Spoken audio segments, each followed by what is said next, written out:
Huh? Hi, everybody. Hello, What? my name is Mayor Moore, and Sitting in here. Wednesday, October 22nd, 2025 at 6:30, and I'd like to call that Aberdeen City Council meeting to order. And we get the roll call, please. Ellis, Yes. Francie, Here. Aiken, Hodgkin, Hubbard, here, Lawrence, Here.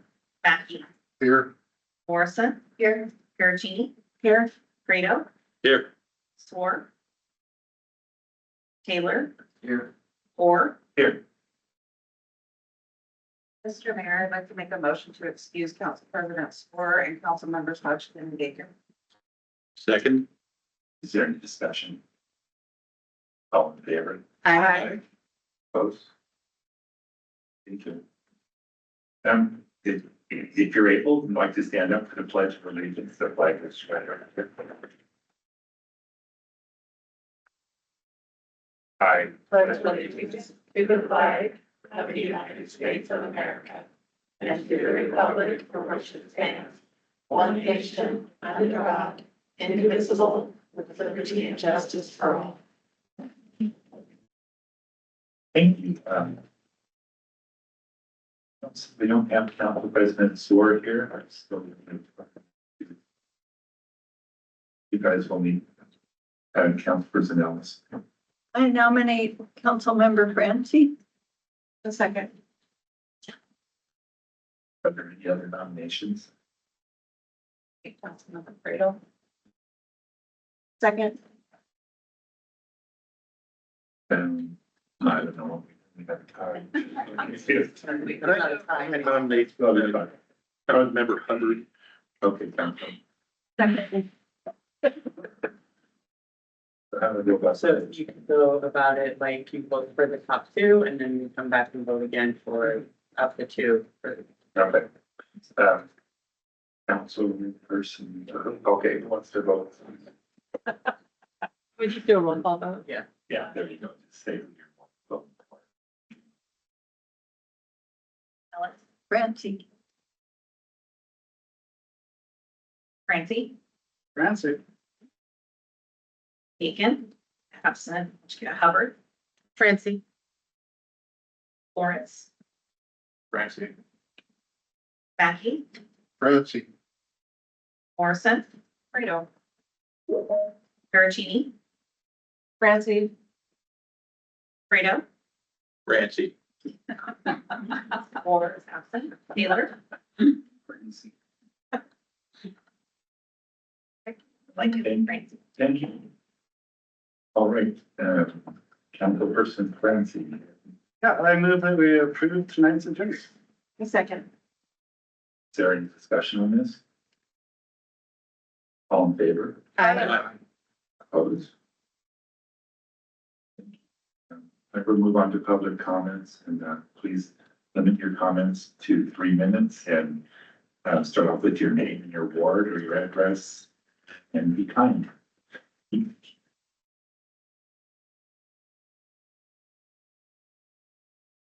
It's on, is it on? Oh, it's on. Okay. Hi, I'm Nancy Kyle. I'm with History 98520. And today I'm really excited to tell you about one of our 2026 projects. We are going to put pictures in the downtown empty windows. And we started talking to the building owners. They're excited about it. We're excited about it. We'll be putting photos in there, telling a story about something about Aberdeen history. And we have partners already. We're partners with the downtown association, and we're reaching out to some others. We're hoping that Aberdeen students and youth works will be a part, maybe scrubbing down the windows and helping us put up the displays. And we're looking for, well, we have ability to use some photographs, but we hope that the Aberdeen Museum of History will also be interested in providing some copies of, so that we can blow them up and put them, use that as part of it. We think that'd be good advertising for the museum. So we'll be reaching out to Director Barnum soon about that, and we're so excited about that. This is also part of our America 250 So we'll be getting some publicity from the state on that. We'll be reaching out to TV, radio, and all the other media. So it's a positive story for Aberdeen, I think, and we're always excited about that. So we're really, we're just excited about this project. And as long as I'm up here, and I got a second mic, I'd just like to say one more time. We really, the city needs to think about finding a nonprofit who will work on their museum collection for them. The sooner you do that, the sooner that group can start to try to find a space to get you out of the terrible cost of that warehouse. So sooner the better. I encourage that. Thanks. Thank you.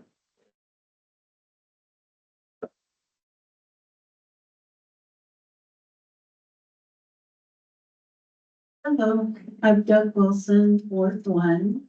And a couple of people reached out to me, and one thing that I think is real important is that the Quinault tribe wants to represent Indigenous people in the museum. And they said they would be happy to work within the museum and help the museum with their monetary things, and they hope that it would draw more people to stop, especially Indigenous folks. So that was one thing. The other thing was on McFarlane Street. They were complaining that a lot of people walk down the road in dark clothes and you can't see them at night, whether they're homeless or just regular neighbors. They walk up to 7-Eleven and walk back, and they're afraid that someone's going to get injured or killed because people on that road start at one end and end up going 60 at the other. And so not only would they like a sidewalk on one side of the road or the other, but they would also like and appreciate very dearly a speed bump, like even if it's just halfway. And so they wouldn't be complaining about getting one, they would really like one. And that's the message I brought from the public. Thank you. Anybody else with a public comment? All right, seeing none, we'll move on. Got the consent agenda, which includes the minutes from October 8th, 2025, and the accounts payable and payroll. Move that we accept this. Second.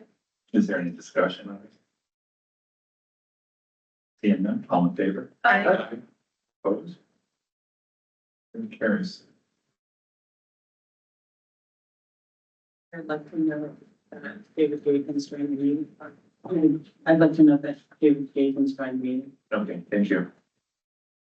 All right, for my mayor's report tonight, I have the privilege of reading their declaration and resolution for you folks.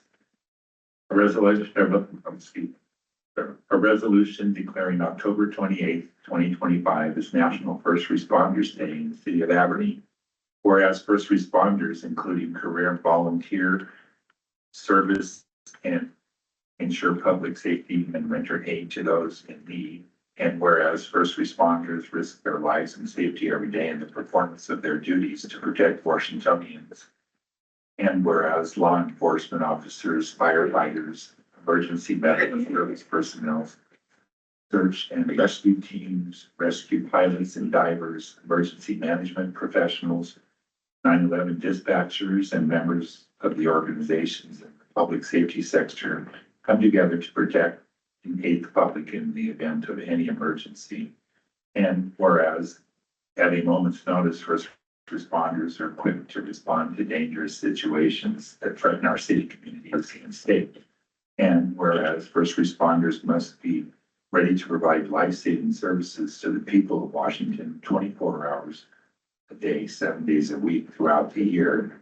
And whereas first responders undergo significant education, specialized training, and personal sacrifice to contribute their excellence and necessary skills to the public.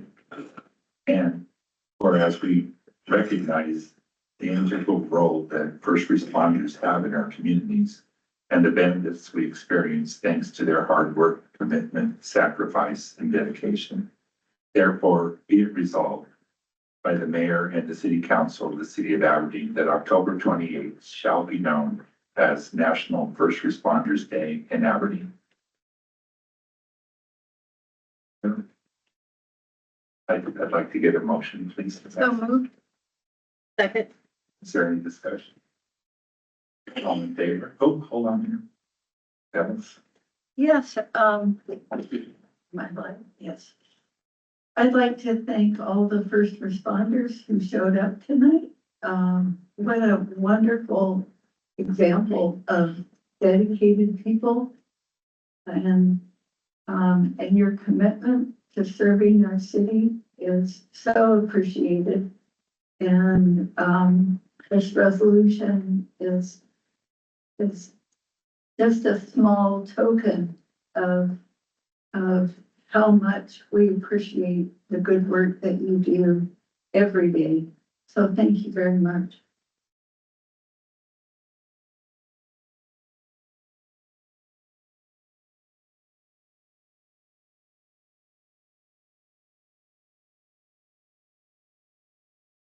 Thank you all for serving. We really do appreciate you 100% all the time.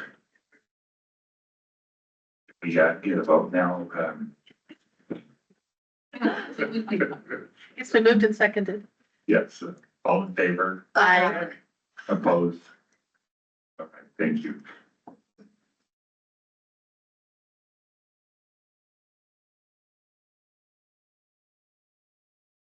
All right, now we'll go to council reports. Any council have reports for us this night? Just have a real quick note. I do owe you guys a update from the Great Upper Homeless Housing Task Force.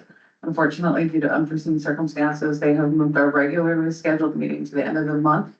So at the first meeting in November, I will have an update from the task force for you. Thanks. Thank you. Any other council? Online, okay, then we'll go to staff reports and we'll start with Administrator Clemens. Thank you, Mayor.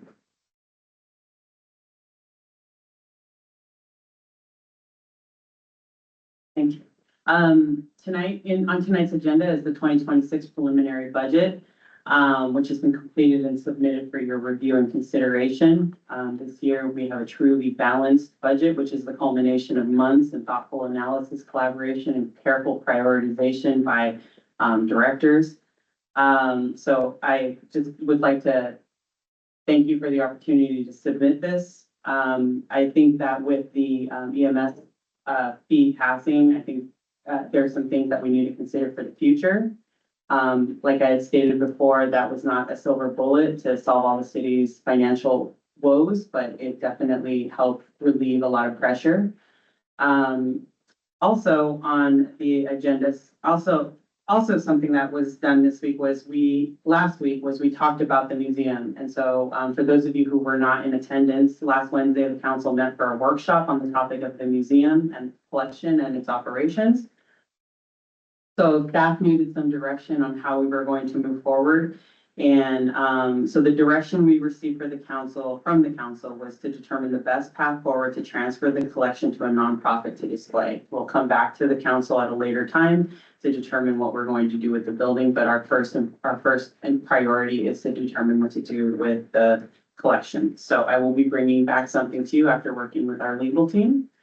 And I also wanted to note that the mayor and I and other council members attended the Harbor Strong Key Leaders event, which was very interesting to attend and kind of, it was a little shocking, the information that we learned there, but we learned a lot about the dangers of technology, AI, social media, and the impacts that it has on our children and our community. So it was it was really well attended by leaders from throughout Grays Harbor County. So I just wanted to encourage you, they will have more events in the future. If you'd like to attend, I would really encourage all of you to attend one and learn some things on the impacts of technology on our community. Are there any questions about my report? Thank you so much. Any other directors with reports? No? All right, so we'll go on to presentations then. Tonight we have we're going over the 2026 preliminary budget. It's a welcome presentation for the 2026 budget. Sarah. Good evening, Sarah Dunford, Contract CPA. Here to do a brief overview of the 2026 budget. Do we have the slides available? Tonight, I just want to go over a few factors that affect all of the funds within the budget and focus on the general fund summary in later meetings. The council would like more detailed presentations from directors on their individual budgets or capital budgets or any questions. Is this? Sorry about that. So tonight will just be a brief overview and then a overview of the general fund, and later meetings we could have directors come back and do more detailed presentations on any elements of the budget that council's interested in evaluating further. This is the mayor's preliminary budget. Now it is turned over and becomes council's budget to approve as is or modify as you see fit. So second slide, please. 2026 factors impacting all the funds. The indirect cost plan is consistent with 2025. That's on pages 24 and 25 in the budget. There's no substantial changes there. The asset replacement plan is also consistent with 2025. So you'll remember that we implemented that in the 2025 budget. We are maintaining full funding for all assets in the 2026 budget. Salaries and benefit numbers reflect an estimated 12% increase in medical premiums. The actuals should come in slightly lower, but that's the placeholder we have in place now.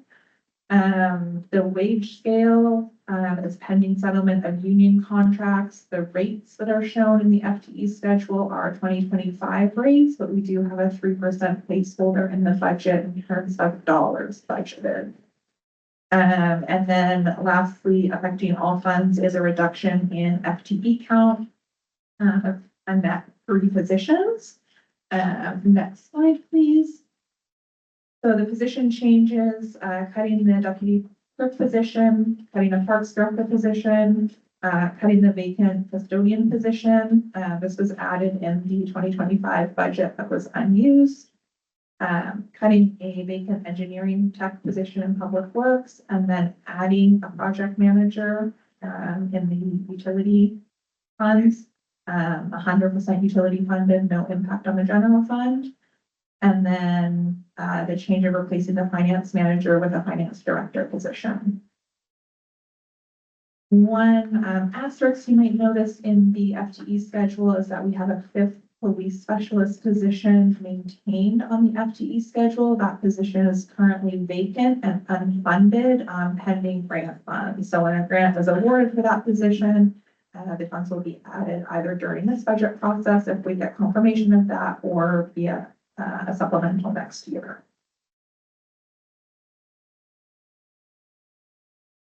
For the general fund, revenues are projected to be about 2.6% higher than 2025, but actually slightly lower than 2025 actual. So this is reflective of conservative budget practices. So we're not anticipating any actual increases over where things are in 2025. Again, this is general fund only, so the EMS increase is not reflected in this discussion. That's a separate fund, not part of this. General fund revenues, taxes collectively account for nearly 78% of general fund revenues and are staying very consistent year over year. There's no noticeable growth happening in tax revenues. Property tax obviously is limited to the 1%, which you'll consider later.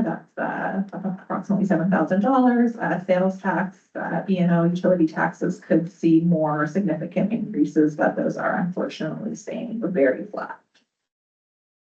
Licenses and permits has a big increase over 2025, but still accounts for only 5% of the general fund revenue in total. So if there were significant fluctuations, it's not going to impact the budget significantly. The intergovernmental revenue line includes $150,000 for a state DUI grant, which will cover 100% of salaries and benefits for an existing police officer for next year. And then one other item to note is in miscellaneous revenue. The big ticket item here is interest revenue, which we're projecting to decrease from 25 to 26. I will talk about that more momentarily. On the expense side, expenses are 1% lower than 2025, so there's actually a little bit of a reduction here. Some key factors, the executive line item reflects removal of the deputy clerk position. Increase in general government is based on increasing indigent defense costs. Those are going up substantially.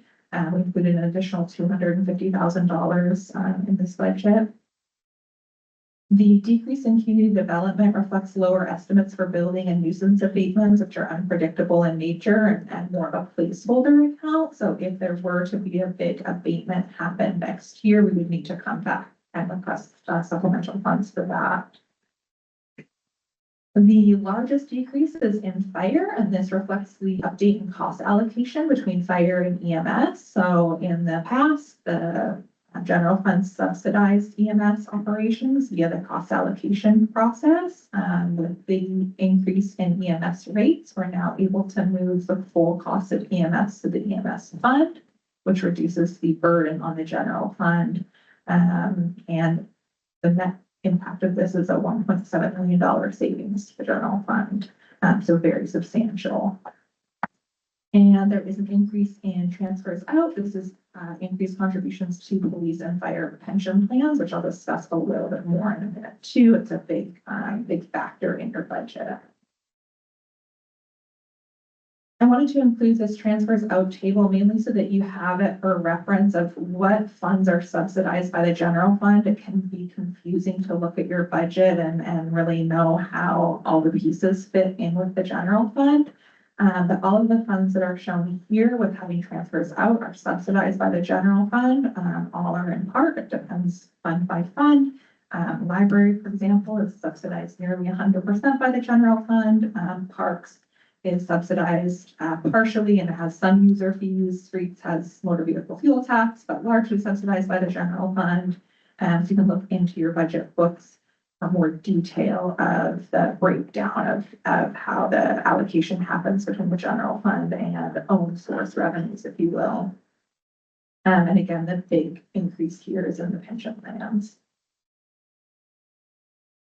So overall, if you recall, the 2025 budget had a deficit of $799,000, and council approved using armory funds to cover that shortfall and fund the asset replacement plan. We just talked about revenues are projected to be a little bit higher than 2025, adds up to $557,000. Proposed expenditures are about $242,000 less. On the expense side, the big ticket items are the EMS reallocation that decreases expenses $1.7 million. We had a couple position cuts, so the deputy clerk and parks director positions add up to just under $300,000 as an impact on the general fund. And then we increase our transfers to the pension plans to cover these rising retiree costs that we have. Next slide. So the result of these things is that the preliminary budget reflects a truly structurally balanced budget for the first time in many, many years. So the EMS rate increase helped that substantially, but it wouldn't have been possible to get there without substantial cuts. So many position cuts, department directors went through line by line and cut things. This is by no means padded or flush budget. It is still a very lean budget to get us to the structurally balanced place.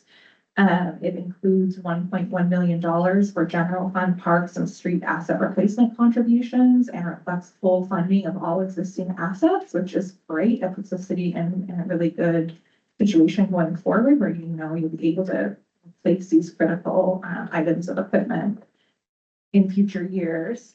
The proposed budget does not include any use of armory funds, so this is the first time in several years that we haven't had to come and request drawing down the armory funds.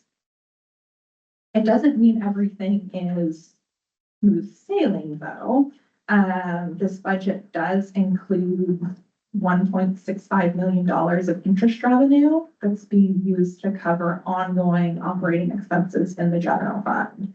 That's reflecting a 3% rate of return. That's not sustainable. It might be sustainable for 2026, maybe another year or two, but it's not a long-term solution. So it's something council needs to be aware of, that's coming, that revenue is just not going to stay there forever. And it will directly impact whether you have a surplus or a deficit in the general fund. And then the other thing is the left retirees. So the city currently has 44 retired left line retirees from police and fire. The state estimates this liability to be approximately $23 million.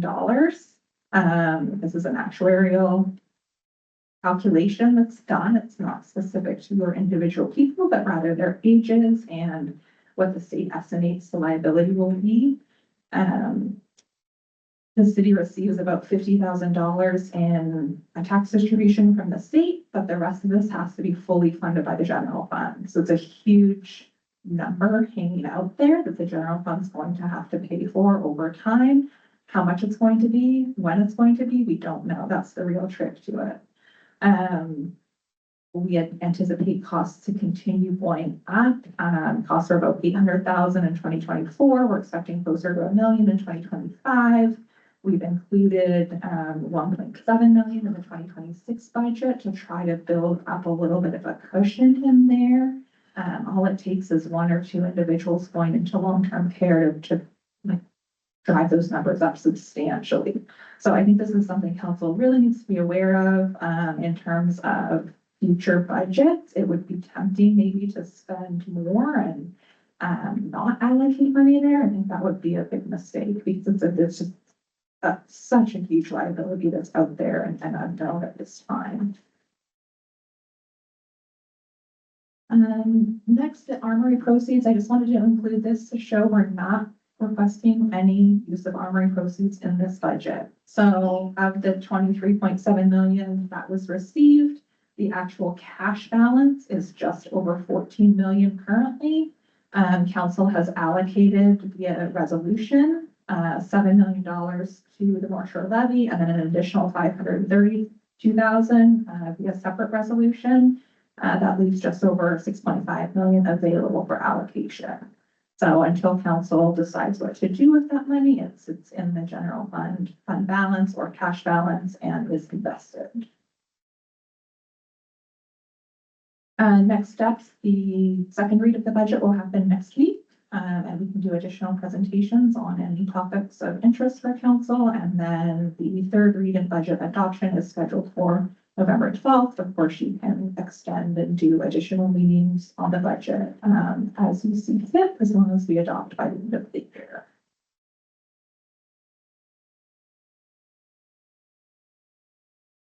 Thank you, Tara. Also want to thank you for all the hard work you put into this. Directors as well. Next, we have an award by the Aberdeen Police Department. Sorry, I don't know who is Gil. He's going to be bringing them. Thank you, Mr. Mayor. I appreciate all the kind words the council and the mayor had earlier too. I don't take it for granted that we need your support and support the citizens we serve, and I truly feel like that you do that for us. And I'm incredibly fortunate to be able to serve with 54 other people that are dedicated to protecting this community. And tonight we get to honor one of our own. So I'm going to introduce Haley Falley. She is the Target Zero Manager for Grace Harbor County to do this work.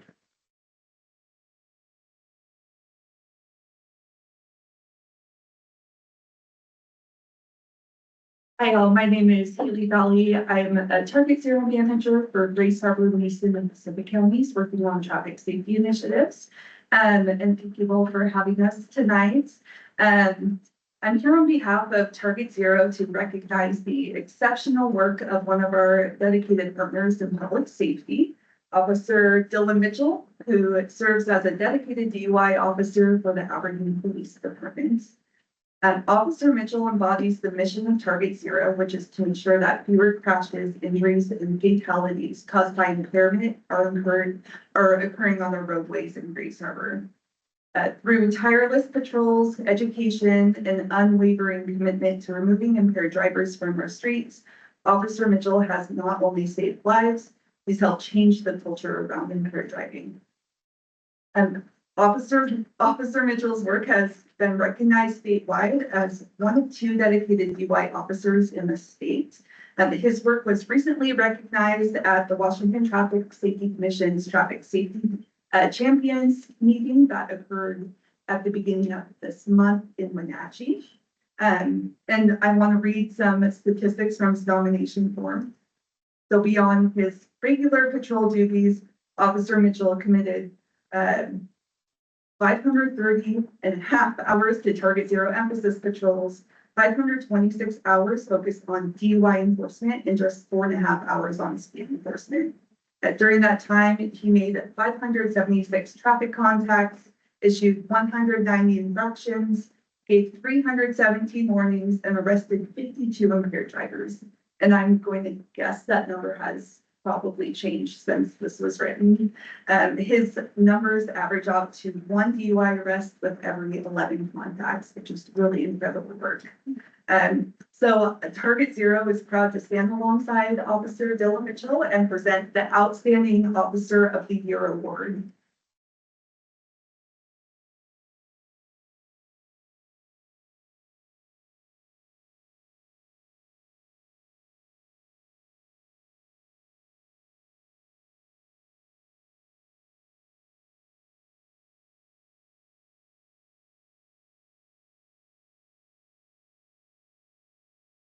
This award it means a lot to me. Obviously, my dedication to DUIs is why I'm here. I found my passion for DUIs, and it keeps me in this field and keeps me driving. I would not be able to accept this award without my teammates. My crew really supports me, and they help me go out and find those impaired drivers. So my name should not only be on this, but the crew that I work with is the whole reason that I'm able to do what I do. So a lot of recognition goes to them. Thank you very much.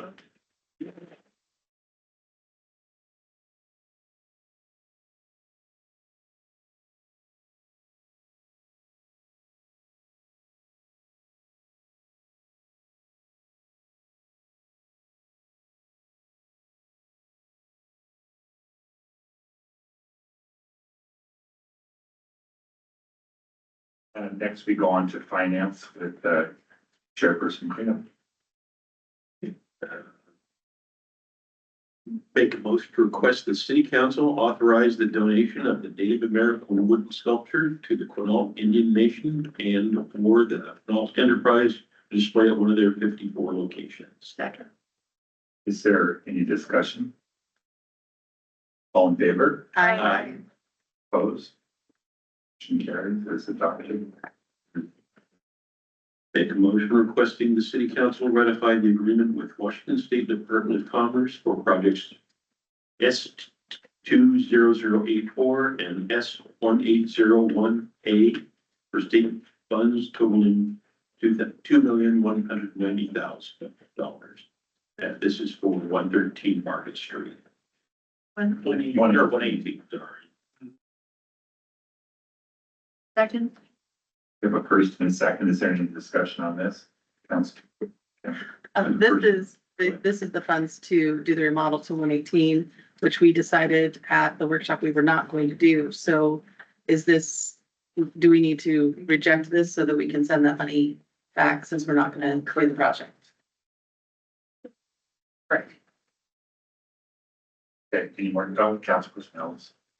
Yeah, I would just like to reiterate that at our workshop, we talked about how in many ways this building is not appropriate for a museum, and it suffers a lot of safety concerns. It would be frightfully expensive to get it into working conditions, and even then wouldn't really suit what our needs are.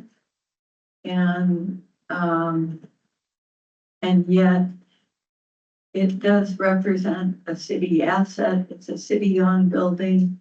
And if we're going to sell it, that, as a down the road decision, we would look at investing in some of those basic repairs so it can be sold and help improve the downtown.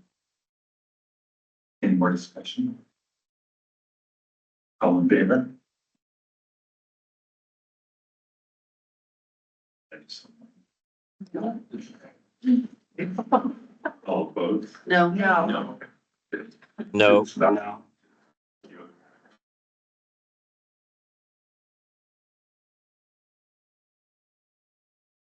Silence like that.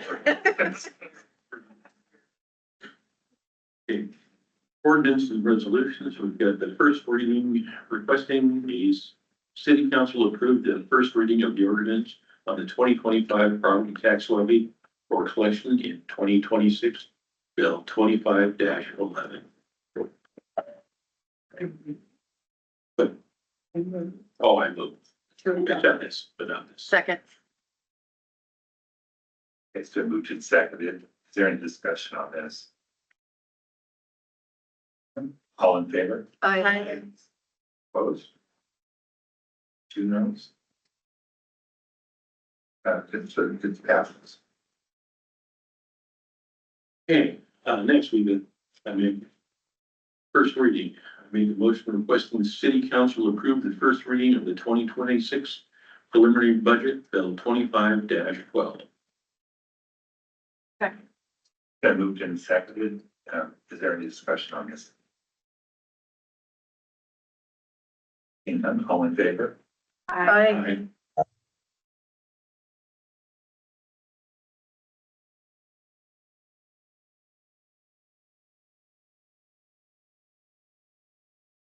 First reading. Make a motion requesting the city council approve the first reading of the ordinance on the 2025 supplemental budget ordinance, bill 25-10. Second. Is there any discussion on this? Okay, all in favor? Aye. Opposed? Motion adopted. Now we're moving to public safety with Chairperson Pericini.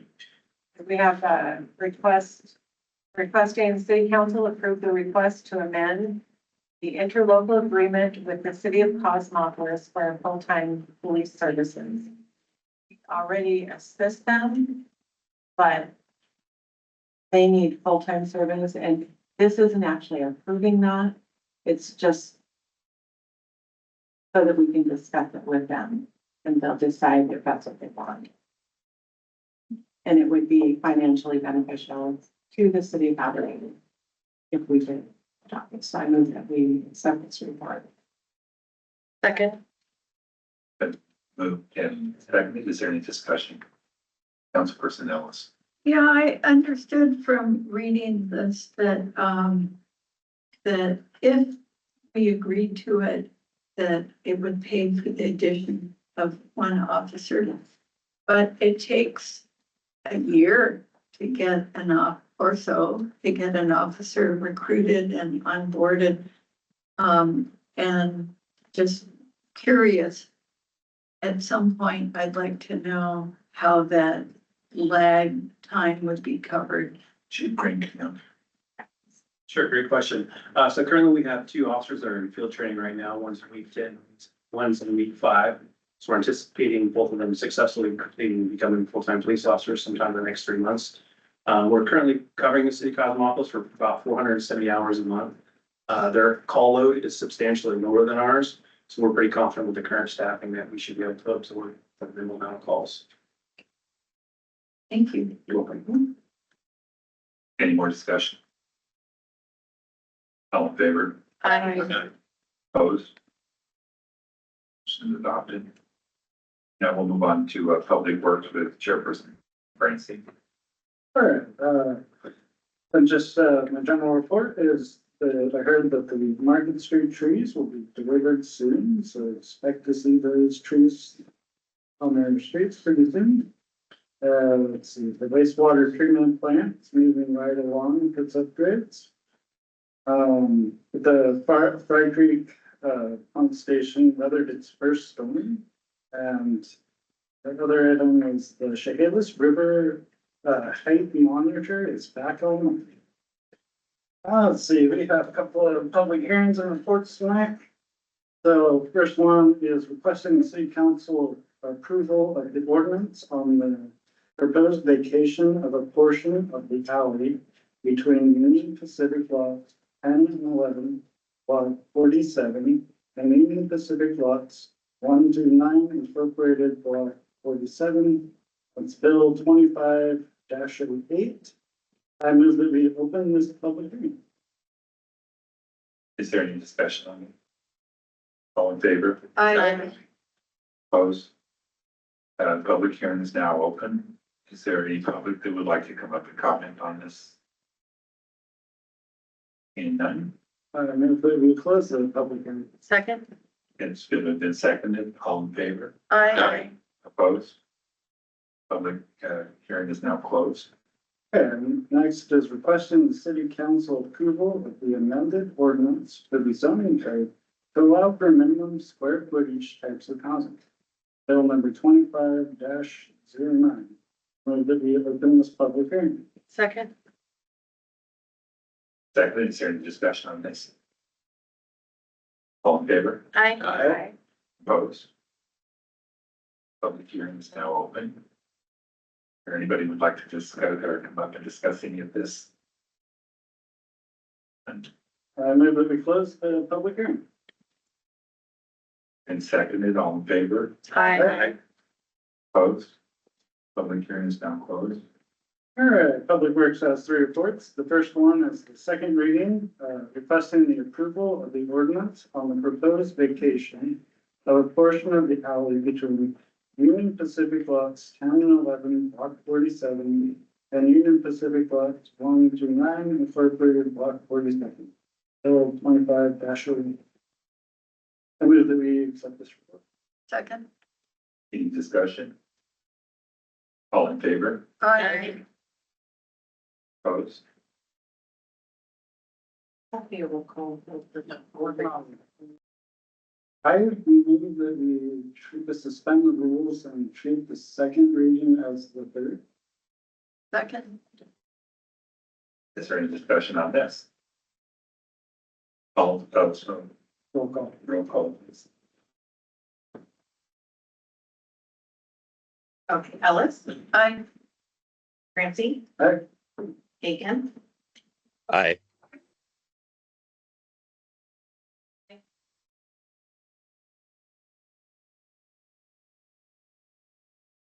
Bertini? Aye. Fredo? Aye. Swart? Taylor? Aye. Thank you. With ayes have it, thank you. Okay, our next one is the second reading, requesting approval of the amended ordinance for the zoning code to allow for minimum space footage types of housing. It's Bill 25-09. I move that we accept this report. Second? Been moved in second. Is there any discussion on this? Seeing none, all in favor? Aye. Opposed? Right, it's adopted. Okay, since there was no comments on that, I move that we suspend the rules and treat the second reading as the third. Second? Second. Been moved and seconded. Is there any discussion on that? All in favor? Aye. Opposed? Oh, I'm sorry. Ellis? Aye. Ramsey? Aye. Aiken? Yes. Aye. Lawrence? Aye. Mackey? Aye. Morrison? Aye. Perugini? Aye. Fredo? Yes. Taylor? Yes. The motion is adopted. Thank you. All right, and our last report is requesting that the city council authorize the public works director to to execute task order number 2 with GNR and Co. Move that we accept this report. Second? Moved in seconded. Is there any discussion on this? Seeing none. All in favor? Aye. Opposed? My motion is adopted. And now I'm going to stay with you with special agenda items. Okay, we've got a report requesting that the civic council adopt the attached job description and create the job classification for public works equipment rental mechanics supervisor. Move that we accept this report. Second? Moved in seconded. Is there any discussion on that? Councilperson Hubbard.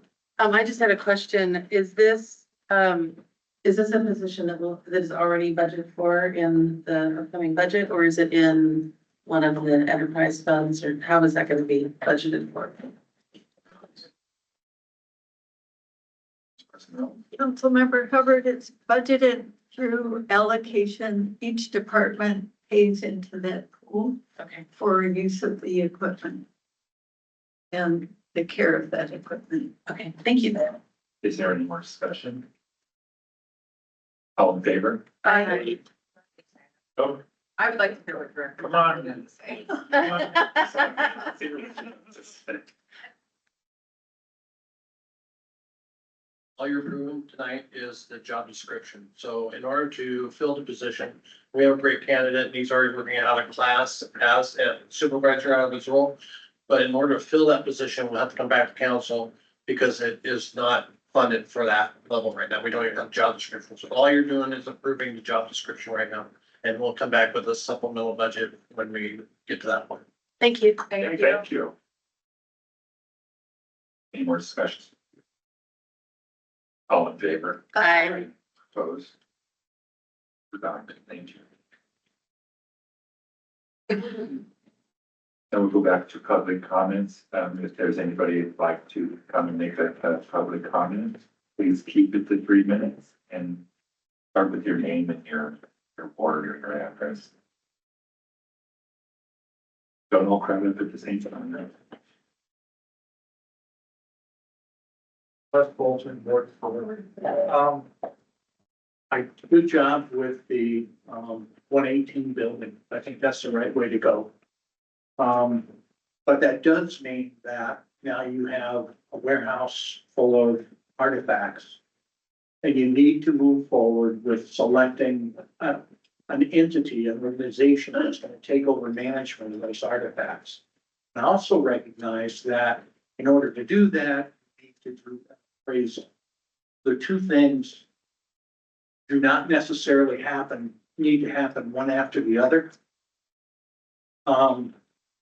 Putting out an RFP just to find out who's out there. But what are the criteria that you're going to want?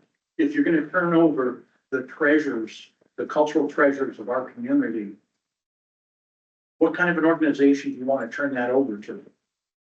Get that figured out and put out an RFP quickly, please. But put out an RFP for who's out there, who's actually interested in taking this monster on. And then, your appraisal can be moving on. And at the end, you can figure out, can you swing a deal with one of the groups that's responded or not? And if, maybe that you can't. And then you're gonna have a whole new conundrum, and we'll talk about that later. So thank you for making the first step. I look forward to the next one. Thank you. Any other public comment? Okay. Move on then. Now we're going down to the good of the order. Usually have anything for the good of the order. Councilperson Ellis. I would just like to reiterate the concern we heard earlier tonight that with the dark weather and it's getting stormy, rainy, it is so hard to see pedestrians or bicyclists out on the street wearing dark clothes. And just to encourage folks to wear a headlamp or some reflective clothing. And for them to be especially alert for vehicles, knowing that they could be hard to see and their life is so important. We want to protect our pedestrians and keep a walkable city. Thank you. And I just want to add to that, we have, when you're crossing the streets, we have these new roll belts on First and on Market and yes, everybody's not looking at the signs that say stop for pedestrians, so make sure the person sees you before you stick your foot out and walk in front of a car, because they're not looking to stop. So, anything else for the good of your? Okay. Secretary, going into closed session. Yes, I move that we go into closed session to discuss personal matters related to strategies, collective bargaining agreements, or employment conditions. When discussion in a public meeting in terms of bodies negotiating position. Second. Sorry. Sarah, just got anything? Just don't jump the gun. All in favor? Aye. Opposed? How much time? I'm unsure.